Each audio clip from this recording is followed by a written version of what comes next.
السلام عليكم ورحمة الله وبركاته. ازيكم؟ عاملين ايه؟ اخباركم ايه؟ غبت غيبة طويلة قوي قوي، انا عارفة. بصوا، ما كانتش مقصود منها غيبة والله، بس هي جت غصب عني. مش هقولكم ان انا كنت تعبانة، ده انا ما كنتش تعبانة، لا، انا كنت بموت. انا قضيت شهرين على السرير من غير ما بتكلم، من غير اي حاجة غير المحاليل معلقة وبني ادمة زي الجثة الهامدة. قعدت مرحلة صعبة قوي، ما كانش ينفع اطلع لكم بالشكل اللي انا كنت فيه، بس الحمد لله رب العالمين، ربنا عداها معايا على خير. وبصوا، كل ازمه بنعدي بيها بنطلع منها متعلمين حاجات كتير قوي. يعني انا الازمه دي عرفت منها من حبيبي ومن الناس اللي بتحبني والناس اللي بتخاف عليا والناس اللي بتعزني والناس اللي لا. الحمد لله رب العالمين، عدت من الازمه دي على خير. الحمد لله الحمد لله الحمد لله الحمد لله، ربنا كريم. عداني منها بعجوبة. انا كنت بقول ان انا كده كده طالعة منها ميتة، لدرجة ان عيالي كانوا بيعيطوا عليا، وكنت خلاص بقى، كنت وصلت لمرحلة ان انا خلاص ايقنت ان انا هفرفر. بجد انا بشكر كل الناس اللي سألت عليا والناس اللي بعتت لي على الواتساب وعلى الماسنجر وعلى كل مجالات التواصل الاجتماعي. وطبعا اسفة ان انا ما كنتش برد عليكم، بس ده لاني قسما بالله العلي العظيم انا ما كنتش بتكلم اصلا. يعني انا كل اللي حواليا كانوا بيفهموا انا عايزة ايه بالاشارة، لان ما كنتش بقدر اتكلم، وما كنتش بنام، وما كنتش باكل، وما كنتش بشرب. كنت شبه عايشة في عناية مركزة من الاخر. فاسفل كل الناس اللي سألت عليا ورنت عليا كتير ورسلتني كتير قوي وانا ما ردتش. وبعتذر لكل الناس طبعا اللي كتبت لي كومنتات كتير وانا ما قدرتش ارد عليها. ده اول فيديو ليا بعد الرقدة، وعايزه اقولكم ان انا لسه ما شفتش تماما يعني، بس الحمد لله يعني الى حد ما دلوقتي بقدر اتكلم. يعني بقدر ان انا ايه، اي نعم يوم حلوة ويومين 3 منيلة بنيلة، بس الحمد لله. ادعوا لي بقى دعواتكم ليا كده ان ربنا يكمل لي على خير واقوم بالسلامة ويعديني من التسع اشهر دول سليمة من غير ما يجرالي اي انتكاسات تانية. الحمد لله رب العالمين. كل سنة وانتم طيبين. رمضان كريم، داخل علينا الشهر المبارك. خلاص النهاردة آخر جمعة في شهر شعبان المبارك، وكلها ساعات وندخل على رمضان الكريم. وإن شاء الله إن شاء الله بإذن الله بإذن الله أول يوم فطار رمضان لو ربنا كده شد عافيتي كده، هقول لكم بقى احنا هنعمل ايه فطار كده، وهنظبط الفطار مع بعضنا. هذبح لكم حاجه كده من الطيور ونفطر عليها اول يوم رمضان.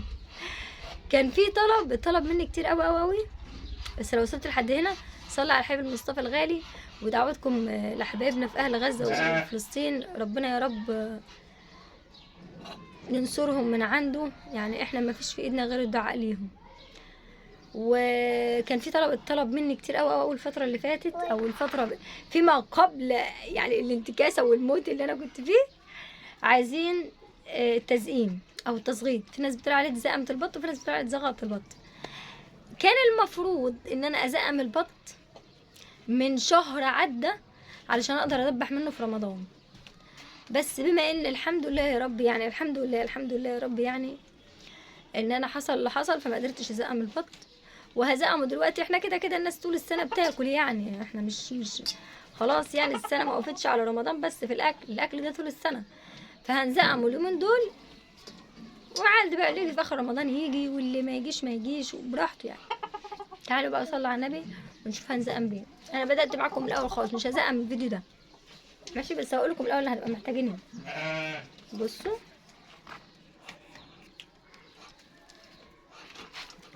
دي ذره، ماشي، دي ذره.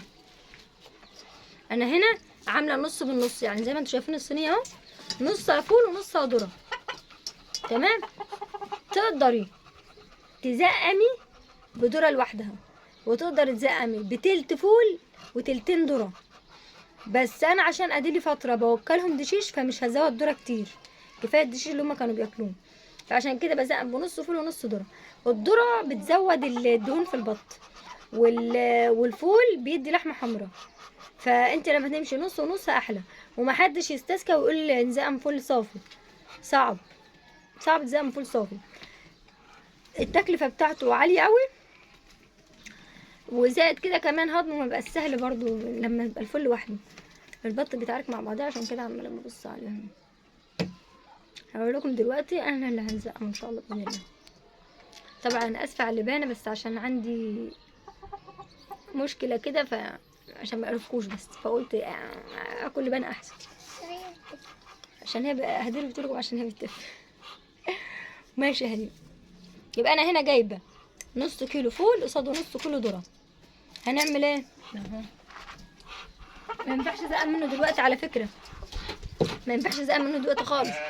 لازم يتطر، علشان الذره بيبقى فيها، بصوا هوريكم دلوقتي. الذره بيبقى فيها حتات كده من هنا كده اهي. السن ده ناشف، السن ده ناشف، فالنشفان بتاعه ما اقدرش ازقم به البط ولسه الحاجات دي كده ناشفه. هتجرح الزور بتاعه، بالاخص ان انا لسه اول مره ازقمه، فزوره هيبقى الزور بتاعه يبقى ضيق شويه، عشان تعملي كده حرام هتجرح زوره. فاحنا هنعمل ايه؟ هنضطر بس بصوا سهل كده. بحط ميه اهو، زودوا ميه ما تقلقيش. انت كده اصلا كده الذره والفول لما يتعملوا. بصوا الدكر وقف تحت رجليه عايز يقعد بنا. هوريكم الدكر الكبير دلوقتي، بس احنا مش هنزعم الدكر الكبير يا ولاد، عشان كده الدكر الكبير ده عارف ليه هو الذكر بتاعي؟ ايوه في هم في حوالي 4 ذكور. انت حاسب الكبير ده معاه؟ لا الكبير مش منه، في 4 ذكور. 4 غير. صلوا بينا على سيدنا النبي يا جدعان. عايز اقول لكم بقى على حاجه، صلوا بينا على سيدنا النبي. انا عندي مولر وبلدي، عايزه اخلطهم يعني اجنس منهم. في ناس قالت لي الذكر لازم يبقى بلدي. هجيبك اول يوم رمضان. ايوه انت يا ابو جناح ونص، والله لا هجيبك اول يوم رمضان. ما عليكش حاجات حلوه كده ماشي لك يوم. كبر كبر احنا هيبقى حلال علينا، كبر حلال علينا ناكله احنا يما. المهم عندي ذكوره ونتايات مولر، وعندي ذكوره ونتايات بلدي. في ناس قالت لي الذكر بلدي والنتايه مولر، وفي ناس تاني قالت ان البط المولر ما بيرقدش، فلا الذكر مولر والنتايه بلدي. الناس بقى اهل الخبره اللي عندها خبره في الحكايه دي، يا ريت ما تبخلوش عليا بخبرتكم بقى، لان انا بصراحه اول مره اجنس. انا عندي كده الذكر والبط البلدي اللي هما مع بعضهم عادي، بس انا عايزه اجنس مولر على بلدي، عايزه اشوف هيطلع ايه. فالناس اللي عندها خبره كده يا جماعه لو سمحتوا بالله عليكم ابعتوا لي في الكومنتات. طيب تعالوا بقى اوريكم البط اللي احنا هنزقمه. ده كده شكل الفول والذره، وانا عامله حاطه عليهم الميه اهو شايفين الميه فوق اهو. كل ده يتشرب وهيتعوزوا ميه تاني على فكره، بس انا عشان الصينيه ايه مش عايزه املاها على اخرها. بس ده الذكر الكبير ده احنا مش هنزقمه، ده هنزقم الذكوره دي اللي انتوا شايفينها اهي. الاثنين دول ذكوره ماشي، واللي هناك ده برضو هناك ذكر ابو وش نبيتي ده. ايوه ده ذكر ماشي. استنى بس، والمولر ده ذكر. اللي هناك دي نتايه، الابيض البيضه دي نتايه والبيضه دي نتايه. الاثنين البيض دول نتايات ماشي. اظن لا. انت تعرفهم كيف؟ الذكر بيبقى جسمه طويل وراسه طويل، وبيبقى كبير، الهيكل بتاعه بيبقى عرضه طويل. انما النتايه بتبقى مقرقضه كده وصغنططه كده. اكتبوا لي بقى في الكومنتات الدور على ايه اللي هيتذبح اول يوم رمضان. ابو جناح ونص. ابو جناح ونص. شو الروايه ده غششتكم. ابو جناح ونص. اللي كانت صغنونه يا جماعه. انا تعبت بس هتطلع من تحت الباب. انا تعبت بس هي كبرت بسم الله ما شاء الله. اهي اهي بقت حلوه بكالوزه. والذكر ده بقى دي طلع له قرصة. بقى طلع له قرصة. الذكر بدأ يطلع له قروق. انا رقبتي رقبة طويلة يا جماعة والله. بس سبيها خفيفة صح؟ وريها. شوفوا دي هذول ديت ايه بطل. طب استني سيبها كده يا رويد ده سيبها. نزلها يا هدير وخلي الرويد يشيلها.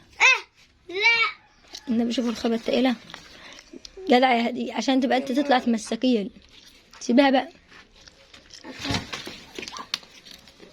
عايز اقول لكم الحته اللي في وشنا دي كده هنحش العلبه دي منها وهنعمل فيها حاجه كده ايه هتعجبكم. هي لا مش هقول. لو وصلتوا لحد هنا اتمنى تشجعوني بلايك وكومنت حلو يديني طاقه كده ايجابيه ان انا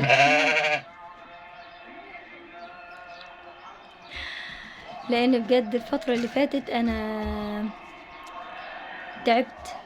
تعبت صحيا وتعبت نفسيا وفوق صحيا ونفسيا اتدمرت ماديا جدا. شغلي سبته بسبب تعبي. اللهم صل وسلم وبارك عليك يا سيدي رسول الله. فبالله عليكم شجعوني الفترة اللي جاية لان اكتر فترة انا محتاجة فيها التشجيع هي الفترة اللي جاية دي. طبعا لان انا قعدت شهرين مفتقداكم افتقاد يعني كبير قوي. كنت بقول فين كومنتاتكم اللي انا كنت بفرح بيها قوي. بس طبعا بما اني كنت شبه ميتة يعني فما كنتش حاسة بأي حاجة. الحمد لله رب العالمين. فيديو النهاردة كان فيديو خفيف كده وصغنطوط كده على قدي. وان شاء الله باذن الله الفتره الجايه فيديوهات اشد واقوى بكتير قوي قوي قوي قوي ان شاء الله ان شاء الله ان شاء الله باذن الله. بس بالله عليكم كومنتات وشجعوني ولايكات كتير واتمنوا لي الخير واتمنوا لي الصحه. وشكرا لكل الناس اللي سالت عليا.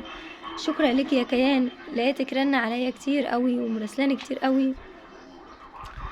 بجد احنا ما بنعرفش قيمة الناس اللي حوالينا غير في وقت الضيقة.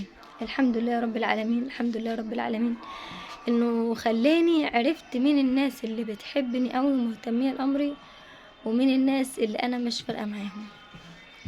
ودي حاجة يمكن زعلتني شوية من الناس بس الحمد لله رب العالمين. الحمد لله رب الحمد لله الحمد لله الحمد لله.